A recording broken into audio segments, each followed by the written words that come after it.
आज बनवूयात खायला एकदम खमंग कुरकुरीत स्वादिष्ट अळूवडी। अळूवडी करायला थोडासा वेळ लागतो पण खायला एकदम मस्त अशी लागते। त्यासाठी इथे मी गरम पाण्यामध्ये चिंच आणि गूळ भिजत ठेवले।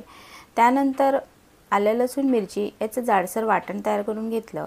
इथे मी 2 कप बेसन, 2 चमचे तांदळाचं पीठ, 1 चमचा सफेद तीळ, अर्धा चमचा खसखस, 1 चमचा धणे पावडर, अर्धा चमचा जिरे पावडर, पाव चमचा हळद, 1 चमचा आले लसूण मिरचीचं जे जाडसर वाटण केलं ते, चिमूटभर हिंग, 2 चमचे लाल मिरची पावडर आणि चिंच गूळ याचं जे मिश्रण केलेलं त्याचं गाळून घेतलेलं पाणी घालायचं, चवीपुरतं मीठ घालायचं, पीठ चांगलं मिक्स करून घ्यायचं।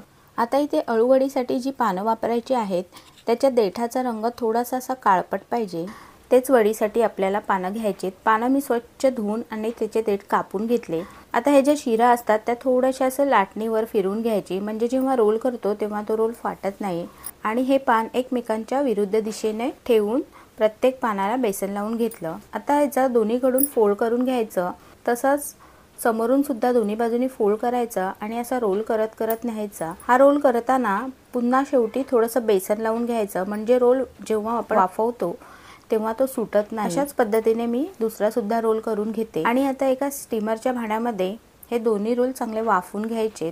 चाळणीला थोडंसं तेल लावून घ्यायचं, त्यानंतर हे रोल त्याच्यामध्ये ठेवून द्यायचे। हे जे अळूवडीचे रोल आहेत त्याचा रंग शिजल्यानंतर असा बदलतो, म्हणजे जो हिरवा गडद रंग असतो तो असा थोडासा लाईट होतो।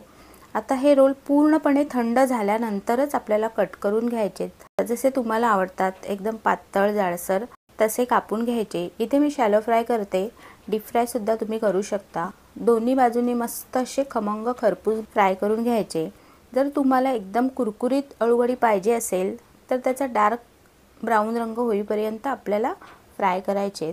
आता इथे मी अशाच पद्धतीने सगळ्या अळूवडी फ्राय करून घेतल्या। मस्त अशा अळूवडी तयार आहेत। तुम्ही पण अशा एकदम मस्त खमंग अळूवड्या करून बघा आणि व्हिडिओ आवडला तर वसुधा किचनला लाईक, शेअर आणि सबस्क्राईब करायला विसरू नका।